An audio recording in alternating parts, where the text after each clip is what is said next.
Nossa, acho que essa é uma das perguntas que eu mais queria chegar para ter a chance de responder. Tem um monte de profissional por aí, muitos são sérios, outros nem tanto, e a gente fica em dúvida. E essas coisas custam dinheiro, leva tempo, então é complicado também medir se você está fazendo tudo que você pode.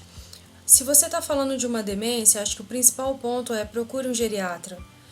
Eu sei que o neurologista também é um bom médico, ele pode te ajudar pra caramba a respeito disso, mas a minha experiência me diz que os geriatras costumam ter mais paciência com as dúvidas da família.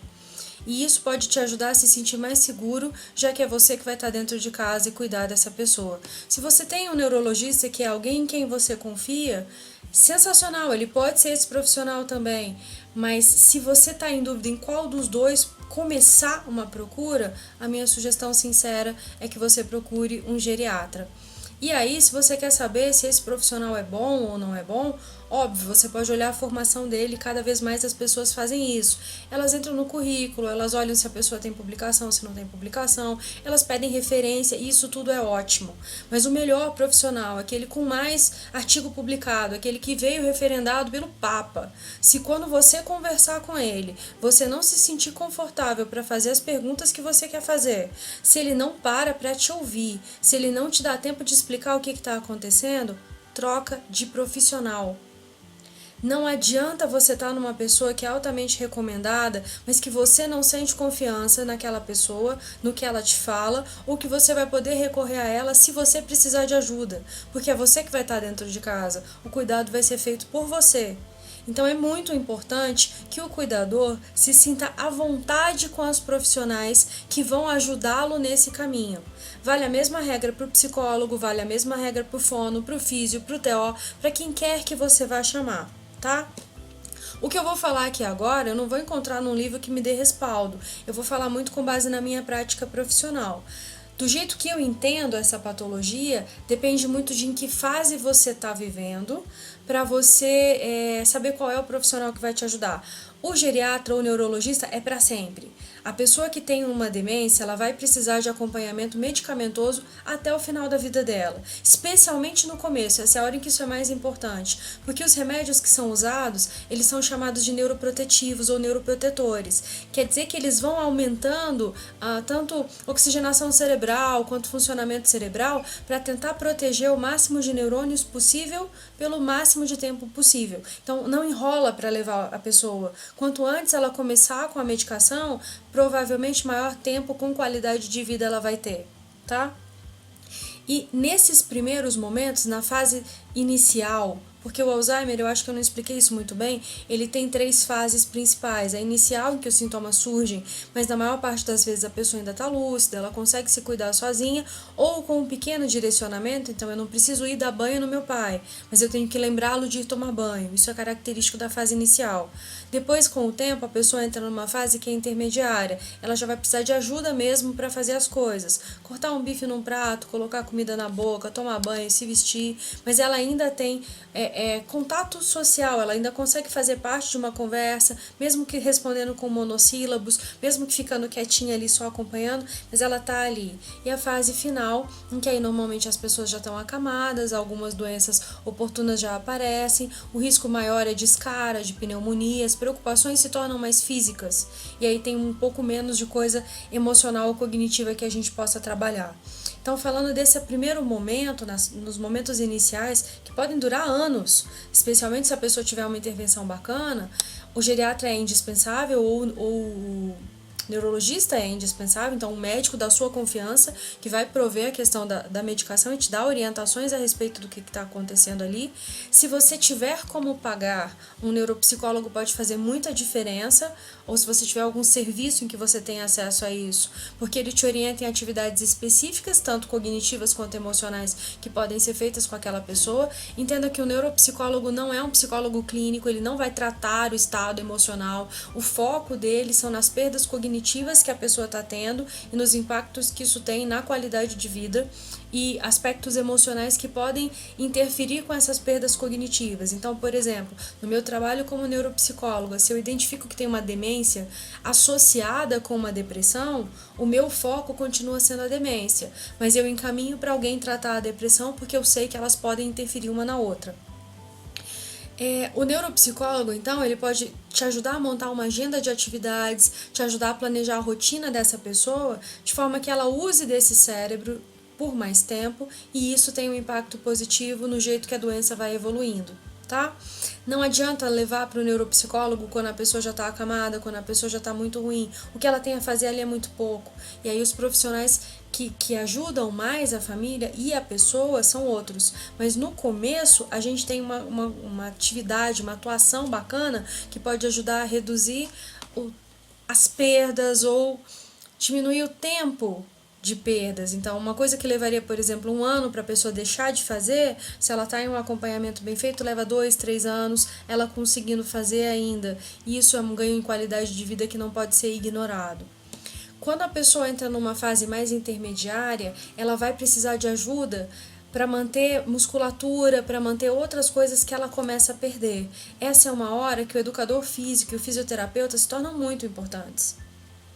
Junto com eles, o terapeuta ocupacional, porque ele pode te ajudar a fazer uma limpeza da sua casa, no sentido de tirar os objetos que prejudicam, que aumentam a chance de ter confusão, que aumentam a chance que a pessoa venha a ter essas inversões do dia com a noite, ou que tenha crises que gerem desgaste para a família, que poderiam ser evitadas com manejo ambiental. Eu vou dar só um exemplo a esse respeito. Se o piso da sua casa for extremamente claro, ou ele refletir muita luz, como acontece com alguns porcelanatos muito brancos, e a pessoa entra nesses momentos de confusão, que acontecem especialmente com a caída do dia, no finalzinho da tarde, isso aumenta a chance que ela venha a ter uma crise de comportamento.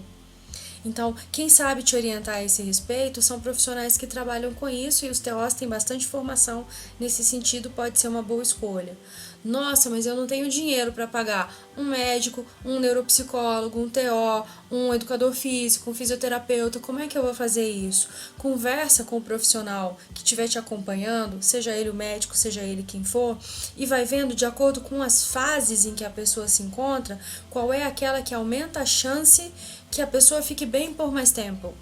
Qual é o trabalho que tem que ser feito naquele momento, com aquelas características, e qual é o profissional que ele te direciona para procurar.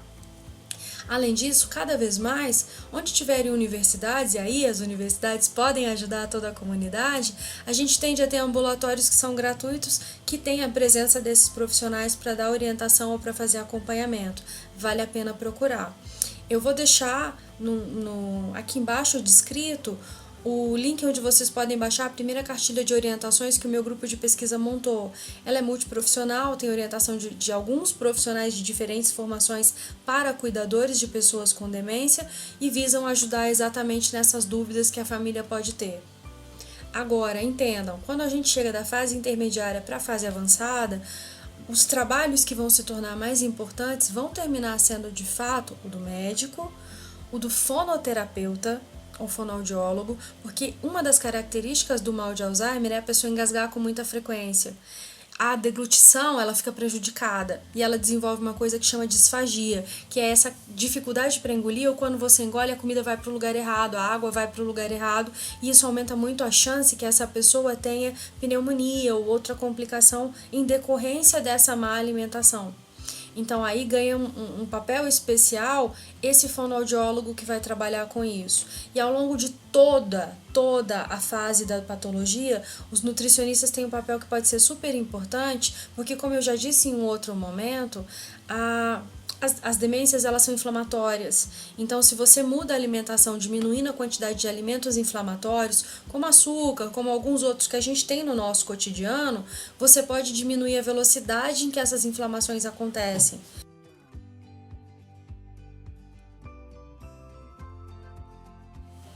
Eu quase cometi um crime aqui ao não falar dos enfermeiros, dos técnicos de enfermagem e dos cuidadores de idosos.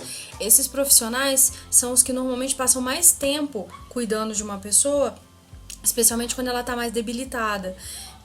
Quando ele precisa de um acompanhamento mais intensivo ou quando a família não pode estar tão presente.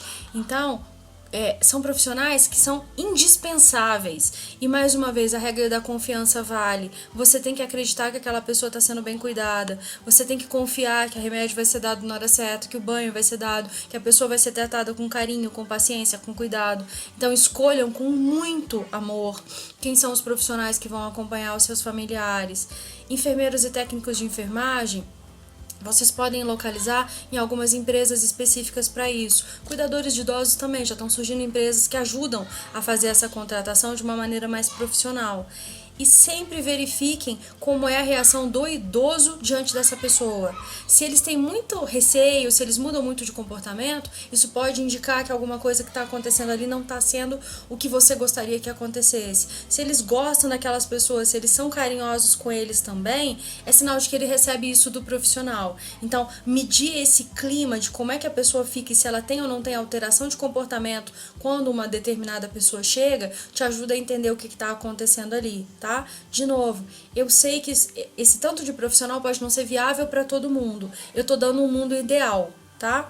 O que seria mais legal era ter o acompanhamento de todos. Se isso não é possível, a gente vai trabalhar com o possível. Eu queria muito dizer para vocês que o SUS dá conta de fornecer esse tratamento multiprofissional que ia ser tão importante, mas infelizmente ele não consegue, e no momento político, no momento econômico que o Brasil está vivendo, a chance da gente conseguir ampliar isso num curto espaço de tempo é pequena.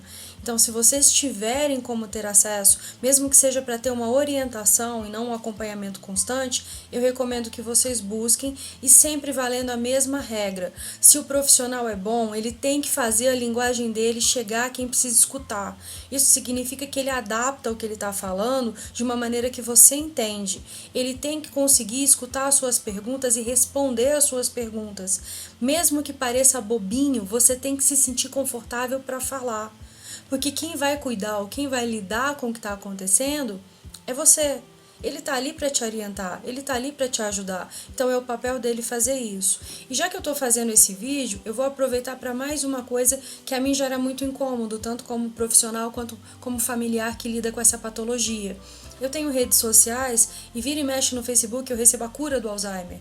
Vira e mexe, eu recebo um coach que está fazendo um trabalho que cura patologias. Ou eu recebo uma técnica miraculosa que vai resolver todos os sintomas, algumas até com indicação de gente que testou. Uma que me assustou muito foi o pessoal colocar vinagre no ânus de criança com autismo, porque em tese curaria o autismo. Gente, cuidado com as fontes de informação que vocês usam. Se existisse uma cura, ela estava sendo divulgada por todo mundo. Se existisse uma técnica milagrosa que recupera as memórias das pessoas com Alzheimer, eu ia ser a primeira pessoa a fazer uma campanha e colocar isso em todos os lugares, porque além de profissional eu sou filha. Isso não existe, não no momento. Existem estudos sendo feitos com ratos, existem estudos sendo feitos com substâncias, tentando para daqui, 10 anos, a gente ter alguma coisa que seja mais efetiva. No momento, o que eu posso dizer para vocês é que magia não existe. A gente vai ter que lidar com o cotidiano de perdas cotidianas, vendo as pessoas que a gente ama passar por situações, às vezes não nos reconhecendo, às vezes voltando do nada. Puf, tem um mês que não sabe quem é ninguém, agora acordou e tá super bom e sabe, e isso não significa que ele estava mentindo. Isso é característica da doença e vocês têm que ter esclarecimento suficiente dos profissionais que trabalham com essas patologias para explicar esse tipo de coisa e te deixar ciente sobre quais são as possibilidades, como é que você maneja, o que está acontecendo, se vale a pena responder a pessoa, falar que ela esqueceu ou não, o que você faz quando seu pai, sua mãe, seu marido, sua esposa, que está dentro de casa, ficar te pedindo para levá-lo para casa dele, ou se tornar agressivo com você, ou não te reconhecer. Se você não tiver liberdade para fazer essas perguntas para os profissionais, troca de profissional. Parece muito extremo o que eu tô te falando, mas faz muita diferença confiar nas pessoas que estão na sua retaguarda, tá? Então, procure os profissionais, encontre um médico que seja da sua confiança, que não tenha medo de encaminhar ou de pedir ajuda para outras pessoas e que te direcione preferencialmente para outros profissionais que também vão te dar essa abertura e para grupos de familiares. Isso faz muita diferença. Olha se na sua cidade tem Abraço, olha se na sua cidade tem algum grupo de familiar ou com outras pessoas com a mesma vivência que possam trocar experiências. Isso também torna a carga, torna o trabalho, torna o sofrimento, torna a sensação de que você está sobrecarregado ou que ninguém entende o que você está passando muito mais fácil de suportar.